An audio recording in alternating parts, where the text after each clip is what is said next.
옛날 우리 한 130년 전 기독교 들어올 때나 교회에서 그도 막 주고 뭐 주고. 근데 지금 시대는요, 교회에서 선물 하나 준다고 오고 그런 시대가 아니에요. 정말 그 가문과 가정과 개인이 갖고 있는 문제에 복음으로 답을 줄 때 한 영혼이 돌아오게 되어 있거든요. 여러분들 오늘 잘 오셨고요. 다시금 이 시간을 통해서 내 인생에 답을 얻는 시간이 되시기를 바랍니다. 네, 조금 서론이 길어졌어요. 자, 우리가 본론에 들어가면 제가 오늘 총 9가지 여러분들이 이제 해야 되는 그런 삶에 대해서 말씀드릴 거예요. 와, 나 지금 나 살기도 바쁜데 뭐 교회 생활하고 말씀 생활, 기도 생활, 날 죽여라 죽여, 이거 몇 가지 생활이야? 그렇지 않습니다, 여러분. 예, 오히려 여러분들이 물 떠난 물고기가 물속에 들어오듯이 여러분들이 이제 하나님 자리에 걸맞는, 신분에 걸맞는 삶을 사는 거는요, 이제 내 몸에 딱 맞는 옷을 입으시는 거예요. 이제 참 자유가 주어지는 겁니다. 그래서 여러분들이 이제 어떤 생활이 시작이 되셨냐? 첫 번째, 교회 생활입니다. 교회는요, 예수 그리스도를 구주로 믿는 성도, 여러분들이 교회예요. 예원교회 건물이 교회 아니야? 오늘 교회 왔는데, 맞아요, 여러분. 이 건물도 우리는 어머니 말하면 교회는 이거는요, 예배의 당. 건물이 예배의 당. 그리고 여러분 자체가 고린도전서 3장 16절에 보면 하나님의 영을 모신 곳이 성전이라 얘기하거든요. 여러분들이 예수 영접하셨잖아요. 하나님 영이 함께 하시잖아요. 나는 보면 걸어다니는 교회예요. 꼭 예원교회 본당에 앉아서만 기도해야지 응답하시는 게 아니고 내 안에 하나님이 함께 하시기 때문에 길을 가면서 기도해도 하나님이 들으세요. 내가 일을 하면서 마음속으로 기도해도 하나님이 들으세요. 내 자체가 하나님의 영이 거하시는 거룩한 성전이 되었습니다.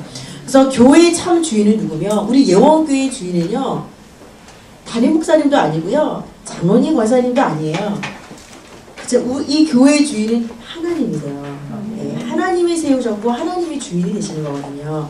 자, 그럼 우리가 이제 오늘도 이 말씀을 듣고 있지만 이제는 말씀 생활을 하게 되었습니다. 이 말씀이란 건 뭘 얘기하는 거면 성경.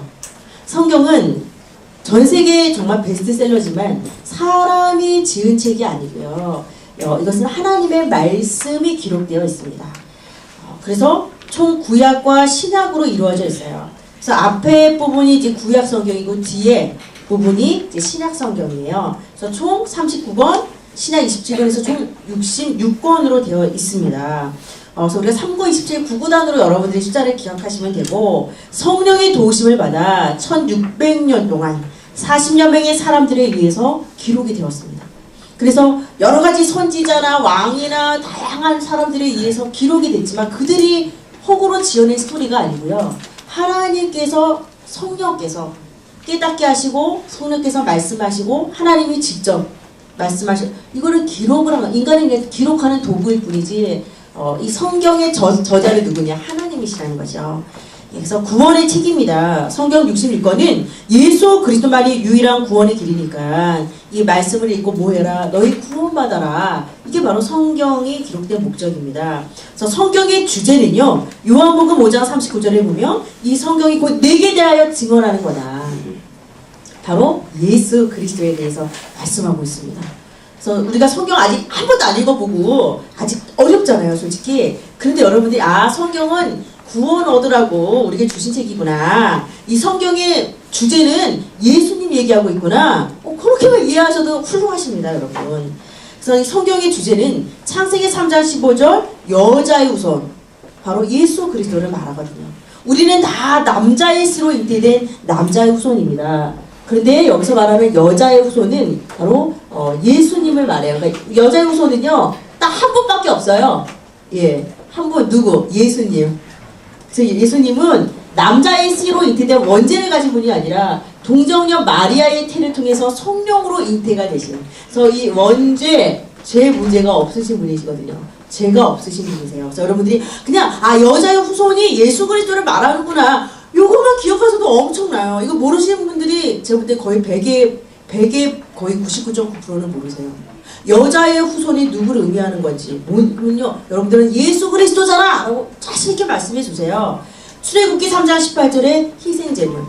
이거는 우리의 죄를 대신하여서 예수님이 십자가의 대속을 통해서 나 대신 죄를 사해 주신 거거든요. 자, 이사야 7장 14절에 임마누엘 단어를 여러분들이 간혹 들어보신 적이 있을 거예요. 임마누엘. 이것은 하나님이 우리와 함께 하신다라는 멋진 뜻이에요. 그래서 이 성경의 주제는 예수 그리스도를 말하거든요. 그래서 예, 그래서 하나님이 우리와 함께하기 위해서 이 땅에 구원자로 오신 겁니다. 자, 마태복음 1장 21절에 보면 예수라는 뜻이 나와요. 우리가 사실 예수라는 말은요, 교회 안 다녀도 수없이 들어봤을 거예요. 예수. 근데 예수의 이름의 뜻이 보면 구원자라는 뜻이에요. 여러분의 이름에 다 뜻이 있듯이 예수님도 구원자라는 뜻이 있고요. 그러면 그리스도는 왜 꼬랑지처럼 왜 쫓아다니냐? 예수 그리스도. 그리스도는 뭐냐? 이거는요, 직분입니다. 예수는 이름이고 그리스도는 직분입니다. 이거 너무너무 중요해요, 여러분. 이거는요, 제가 늘 세가족 교육 때 말씀드리는데 늘 강조해도 부족하지 않습니다. 예수는 뭐라고요, 여러분? 이름. 그리스도는 직분. 그래서 이 말을 결국 보면요, 예수라는 분이 그리스도라는 일을 했다라는 뜻이에요. 근데 이거를 보통 사람들은 예수 그리스도 하나로 묶어버리거든요. 또 엄밀히 말하면 예수가 그리스도다. 이게 더 정확한 표현이죠. 예수라는 분이 그리스도라는 일을 감당하셨습니다. 저기 나와 있듯이 참 선지자라는 직분을 감당하시고 또 참 제사자, 이거 보면 참된 선지자, 참된 제사자 그런 뜻이에요. 이게 참자가 붙는 거는요. 참된 제사장. 또 여러 왕 중에 한 명이 아니라 바로 참 왕으로. 그래서 이 세 가지 직분을 감당을 하신 것을 우리가 그리스도라고 얘기를 하거든요. 그럼 왜 이 직분을 감당하셨냐? 이 세 가지 근본 문제라는 게 있어요. 이거 해결하기 위해서. 세 가지 근본 문제. 첫 번째 뭐냐? 모든 사람들은 다 하나님을 떠나 있어요. 하나님 떠남. 이 문제를 해결하기 위해서 참 선지자로. 두 번째 문제가 모든 사람들이 죄라는 문제 가운데 다 빠져 있어요. 이 죄 문제를 해결하신 참 제사장으로. 세 번째 사달의 문제, 사달이 던진 사주팔자 운명, 거기 모든 사람들이 그 덫에 다 걸려 있어요. 그래서 사달의 문제를 해결하신 참 왕으로. 그래서 여러분들이 이 큰 그림만 이해하세요. 아, 예수가 그리스도라는 것은 우리 인생에 요런 게 있어? 요런 세 가지 근본 문제가 있어? 요 문제를 각각 요렇게 해결하기 위해서 세 가지 근본 문제를 이렇게 세 가지 직분으로 해결하셨구나. 그러니까 요런 등식만 여러분들이 머릿속에 딱 그려놓으시면 앞으로 훈련받고 말씀을 듣다 보면 이제 조금씩 이렇게 매칭이 되어지세요. 큰 그림만 그려놓으세요. 자, 그 다음에 베드로전서 2장 2절에 아기가 젖을 먹어야 자랄 수 있듯이 하나님 자녀는 영의 양식은 뭘 먹어야 됩니까? 하나님의 말씀. 예, 하나님 말씀을 먹을 때 믿음이 자라게 되어 있습니다. 하나님 믿음을 주세요. 믿음을. 왜 저에게는 믿음이 없습니까? 믿음을 주세요. 근데 그렇다고 해서 믿음이 생기는 건 아니에요. 하나님 저에게 건강을 주세요. 건강을. 근데 밥을 안 먹어. 이 사람은 1년 2년 지나도요 늘 골골해요. 밥을 먹어야지. 마찬가지로 하나님 믿음을 주시는데 여기 보니까요, 믿음은 하나님 말씀을 먹을 때 믿음이 생긴대요. 제가 무턱대고 하나님 올해는 믿음이 자라게 하시고 큰 믿음의 사람이 되게 하시고 이런데 전혀 말씀을 안 보면 안 자라요. 그러니 희망사항일 뿐이지 늘 몽상가 꿈만 꾸는 사람이지. 어떤 사람이 믿음이 자라냐? 말씀을 읽고 듣고 그 말씀을 지키는 자는 믿음이 자라게 되어 있습니다. 그래서 이 시간도 여러분들이 믿음이 성장하고 있는 시간이에요. 솔직히 여러분 사람 만나서 한 번에 확 믿어지고 막 이 사람에 대해서 신뢰가 들고 아니잖아요. 자꾸 만나서 얘기도 해보고 알아갈수록 그 사람에 대해서 신뢰가 생기듯이 하나님 처음부터 너무 믿어지고 막 하나님이 너무 내가 하는 사람, 그런 사람 제가 볼 때는 한 명도 저를 만난 적이 없어요. 말씀을 읽고 내가 기도도 하고 응답도 받아보고 뭐 어느 순간 이렇게 하나님에 대해서 조금씩 알아가다 보면은 내 믿음도 성장해 있고 하나님에 대한 신뢰도요. 처음 영접할 때는 뭐가 뭔지 잘 모르거든요. 영접을 했지만 근데 말씀을 듣다 보면은 하나님 이런 분이셨어? 와, 되게 신기하다. 하나님이 내 기도도 들으시네. 이러면서 조금씩 하나님에 대한 신뢰가 생기면서 의지하게 되는 거지. 막 처음부터 100% 의지하는 사람은 있을 수가 없습니다. 있을 수가 없습니다. 그래서 여러분들이 오늘 이 자리에 와서 말씀을 듣는다는 것 자체가 나 믿음이 자라기를 원하기 때문에 오신 거거든요. 그 믿음대로 여러분 성장할 줄 믿습니다. 여러분 세 번째는 기도 생활이에요. 기도는요 영적인 호흡과 같아요. 근데 내가 꼭 저희 아버님은 그러셨어요. 기도하실 때 처음 이제 지금은 장로님이시지만 예수 믿으실 때는 처음 믿으실 때는요 뭔가 막 옛날에 하셨던 습관들이 있어서 뭔가 집에서 기도하려 보면은 가정 예배를 드려야 되는데 이제 기도해야 되는데 아버님이 안 오셔. 아버지 어디게 그러면은 막 화장실에서 막 세비스로 머리를 막 빗고 양복 걸치고 계셔. 집에서 하는, 집에 마루에서 예배드리는. 뭔가 막 내가 옷을 막 정갈하게 입고 머리 빗고 막 뭐가 이렇게 해서 딱 앉아야지 이제 기도를 해야 된다 생각하신 거예요. 그래도 그 마음도 참 예뻐요. 그렇죠? 어디든 하나님 앞에 순수하게, 그래도 정결하게 나가야 된다 생각을 하신 거잖아요. 근데요, 여러분 기도는요, 편안하게 하나님과 대화하시면 돼요.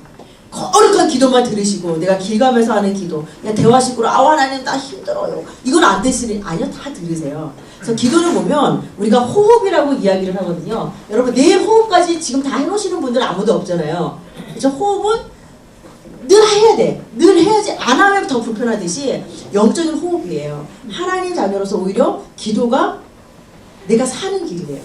그리고 안 하면은 불편하고.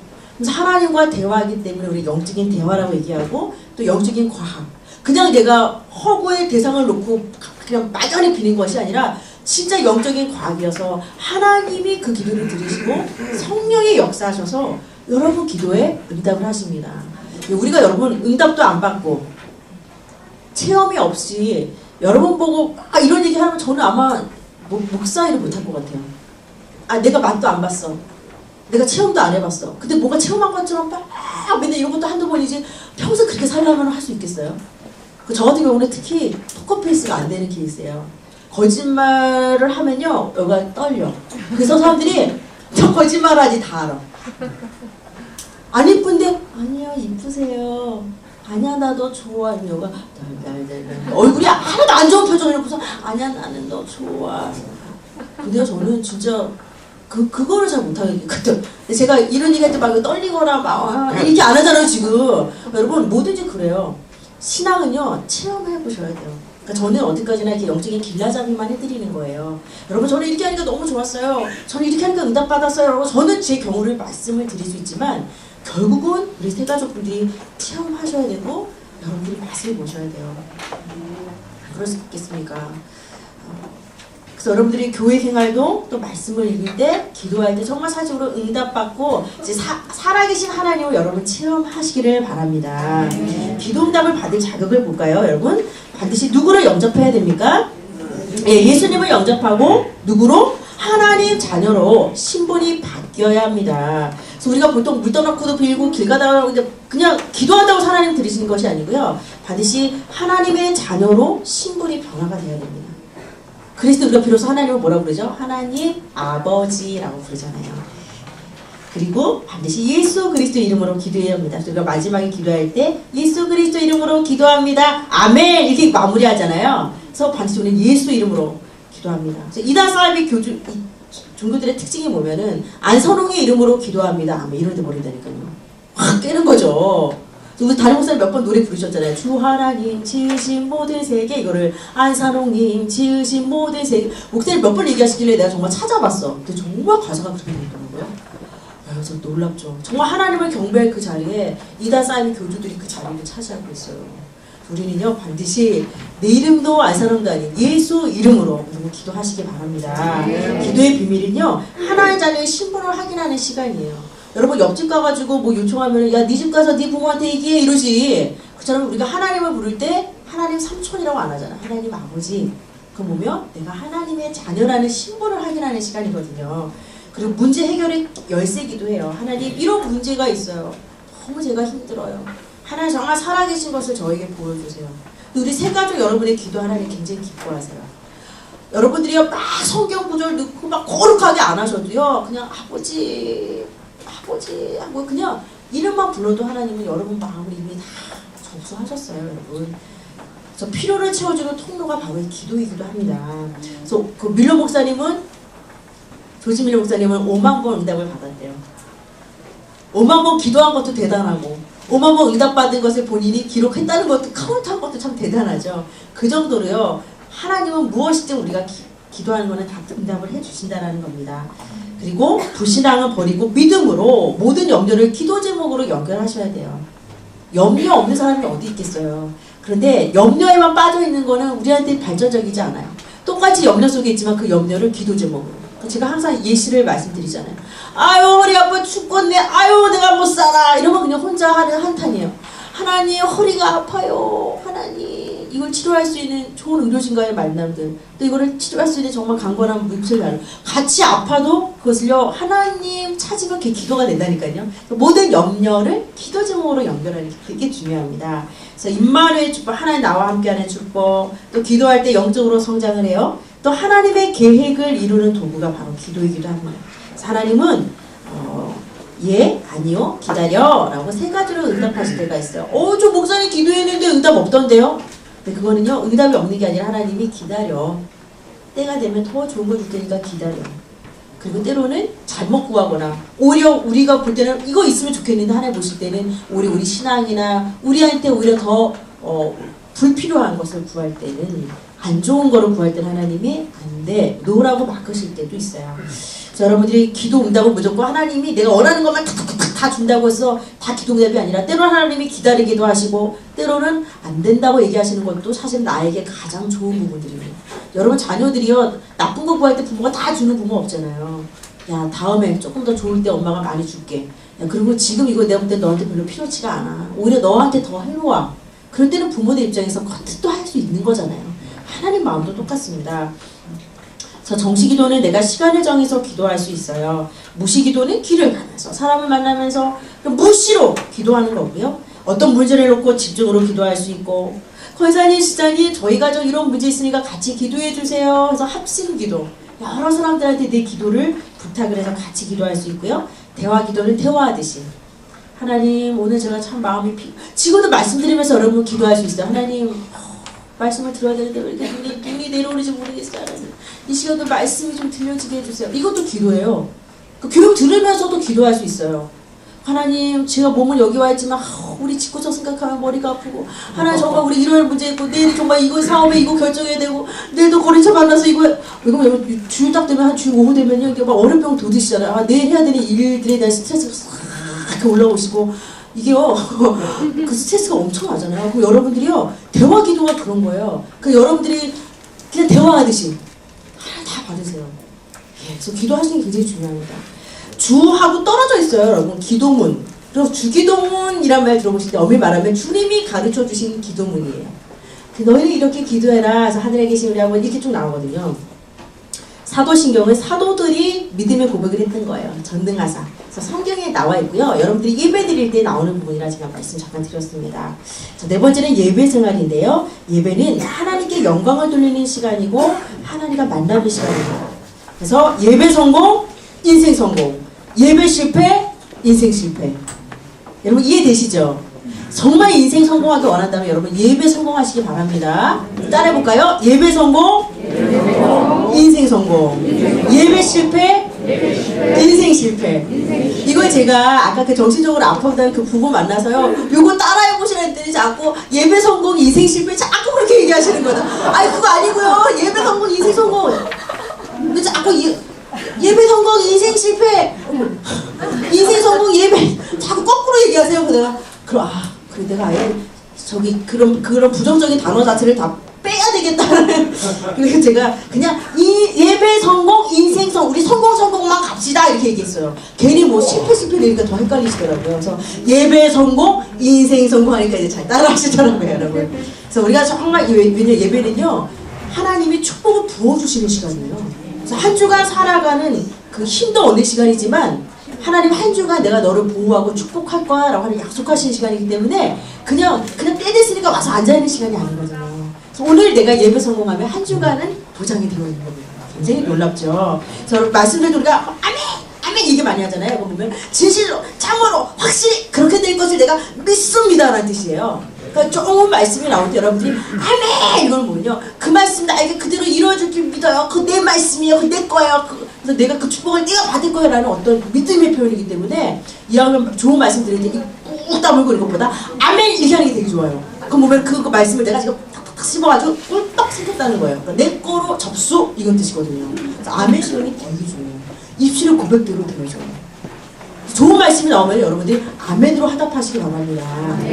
왜 사람도요 입술의 권세가 있잖아요. 입술의 권세. 아유 죽겠어 미치겠어 내가 저 빌어먹을로. 이게요 우리가 막 어릴 때 제일 많이 듣고 자라는 욕들이잖아요. 근데 이 입술의 권세가 있어요. 그대로 된다고 생각해보세요. 얼마나 안찔합니까.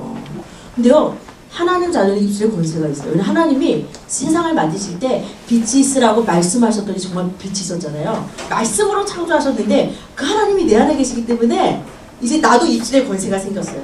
내가 잘 될 거야. 나는 앞으로 지금보다 더 건강해질 거야. 하나님 우리 가족 축복하실 거야. 큰 문제가 와도 괜찮아. 이것 또한 다 지나가는 거야. 하나님이 하실 거야. 이제 더 긍정의 표현을 하면요. 정말 그렇게 되어져요. 그래서 하나 전에는 입술의 권세가 되게 중요하거든요. 그래서 아멘 하면요. 그 말씀이 그대로 나에게 이루어져요. 그래서 아멘 굉장히 중요합니다. 자, 헌금 생활. 헌금을 얘기하면 왠지 막 성도들이 시험 들고 왠지 교회가 헌금 얘기하면 안 될 것 같고 막 서로 쭈삣쭈삣하면 안 되고요. 가장 성경적인 것은 당당히 성금 얘기도 목사님이 할 수 있고 성도들도 그걸 들었을 때 시험을 안 드는 거예요. 왜? 이것이 사람과 교회를 위해 쓰여지는 거라면 하나님 기뻐하지 않지만 하나님 나라를 위해서 쓰여지는 거는 얼마든지 하나님 기뻐하시거든요. 저 창조주 하나님의 것을 하나님께 드리는 겁니다. 그리고 모든 것이 하나님의 것이기 때문에 물론 하나님이 하늘에서 손이 내려와서 그 헌금 바구니를 갖고 가진 않으세요. 우리가 드린 헌금은 정말 전도와 선교의 쓰임을 받죠. 하나님은 뭘 보시면 그 헌금을 드리는 여러분의 마음을 보세요. 그럼 100만 원 드린 사람은 축복 많이 해주고 오늘 1000원짜리 한 장 낸 사람은 축복 안 해요? 아니요. 하나님은 액수를 보시는 게 아니고요. 그 마음을 드리는 우리의 중심을 보세요. 나 하나님 사랑해. 그러니까 나는 1000원. 아니에요. 1000원이랑 10,000원짜리가 대화했다는 얘기 있잖아요. 10,000원짜리들이 수표들이 야 나는 요즘 나 저기 주점으로 다니고 막 술집 다니라고 나는 바빴어. 막 10,000원짜리는 그러는데 1,000원짜리는 나는 교회 다니느라고 바빴어. 이런 말들이잖아요. 갑자기 생각나네 그 얘기가. 요즘은 잘 1,000원짜리 안 됐지만요. 이렇게 꾸겨가지고 근데 물론 우리가 안 되거나 그러면 하나님 중심 보세요. 누구는 정말 자기 손을 넣었다 그러잖아요. 하나님 정말 드릴 거 없어요. 내 인생 하나님께 드립니다 해서 정말 손을 넣었다는 분이 그 정도로 물론 금액이 중요한 건 아니지만 사실 우리가 내가 먹고 자고 하는데 사실 누구한테 우리 감사하다고 감사합니다 선생님 하면서 1,000원 넣어주려는 사람은 없잖아요. 선생님 너무 요즘 이제 김영법 때문에 그런 것도 아니지만 사실 우리 누구에게 감사하다고 뜨뜻할 때 그 안에다 딱 보니까 10,000원 한 장 딱 넣어놓고서 감사하다는 사람 없잖아요. 근데 하나님 앞에는요 바로 감사한 거 되게 큰 거예요. 우리는. 하나님 앞에 감사드릴 때는 그 정도 우리는 하나님 눈에 안 보인다고 해서 굉장히 배제하고 살 때가 너무 많죠. 사실은 사랑한다고 얘기하지만 그렇지 않잖아요. 애들도 요즘 1,000원 받나요? 세뱃돈? 기본이 10,000원 깔고 가잖아요. 아이들도. 근데 1,000원이요. 나 교회 다니라고 바빴어. 이런 말 안 들어. 헌금은 하나님의 것 하나님께 드린 건데 참 신기한 게 드릴수록 하나님이 내 국가를 책임지시게 되어 있습니다. 절대 여러분들을 배고프게 만들지 않으세요. 드리는 중심을 보고요. 하나님은요. 더 채워주세요. 그럼 더 드릴 수밖에 없게끔 하나님은 계속 순환을 하게 만드세요. 저는 하나님의 복음 경제를 정말 너무 많이 현장에서 보고 체험했고 그런 가정들의 응답을 많이 받기 때문에 그리고 찬송은 하나님은 우리가 높이는 겁니다. 찬양하는 거죠. 지금 여러분 읽어보시면 되고요. 7번의 봉사생활도 자신이 갖고 있는 취미나 관심 분야들에 따라서 우리가 이 교회에 쓰임 받을 수 있어요. 내가 찬양 좋아하면 성가대 할 수 있는 거고요. 또 내가 봉사 좋아하면은 주차장 봉사할 수 있고 식당 봉사할 수 있어요. 근데 이거는 여러분 아직 우리 새가족분들은 급하지 않아요. 지금은요 여러분들이 말씀 듣는 거에 집중하시면 됩니다. 여러분들이 세워진 다음에 봉사하셔도 돼요. 8번째 훈련 생활은 하나님과 뜻과 진리를 알 수 있는 훈련. 그래서 오늘 이 시간도 이런 것들이 있구나. 오늘 우리가 알아가잖아요. 그러면 성도의 교제도 되게 중요해요. 교회에 올 때 내가 왔는지 갔는지 알아봐주는 사람도 없으면요. 솔직히 하나님 믿으러 온 거지만 성도의 교제가 없으면요. 교회 오기 참 민망해요. 낯설잖아요. 그리고 아는 사람도 없고. 그래서 성도의 교제 굉장히 중요합니다. 석탄 한 덩어리가 불이 잘 붙지 않고 화력도 약하지만 그 덩어리들이 모아지면 화력이 강해지듯이 성도 간의 교제 없이 신앙생활을 하면 석탄 한 덩어리로 추운 겨울을 지내는 것과 같습니다. 그래서 여러분들이 이제 신앙생활 하시면서 우리 지역 안에 또 같은 나이의 전도회 안에서 그렇게 친구도 만들어 가시는 게 되게 중요해요. 자, 그럼 결론에 보시면 전도자 무디가 나의 가장 큰 골칫거리는 바로 나다. 남 탓할 거 없다는 거죠. 그리고 내가 사실은 내 안에 너무 많은 불신앙, 걱정, 근심, 영역, 도전하지 못하고 개혁하지 못하는 내 자신인 게 너무 많죠. 그래서 여러분들이 이제는 영적인 출생을 했습니다. 영적으로는 갓난 아이지만 이제 여러분들이 이 9가지 생활을 통해서 이제 성장해 나가시기를 바랍니다. 두 번째로 성장하는 하나님의 자녀는요. 이제 믿음이 장성하게 성장을 해야 돼요. 그래서 정말 이제 우리 가족들을 위해서도 기도할 수 있는 성숙한, 누군가를 위해서 기도하는 건 되게 성숙한 거거든요, 여러분.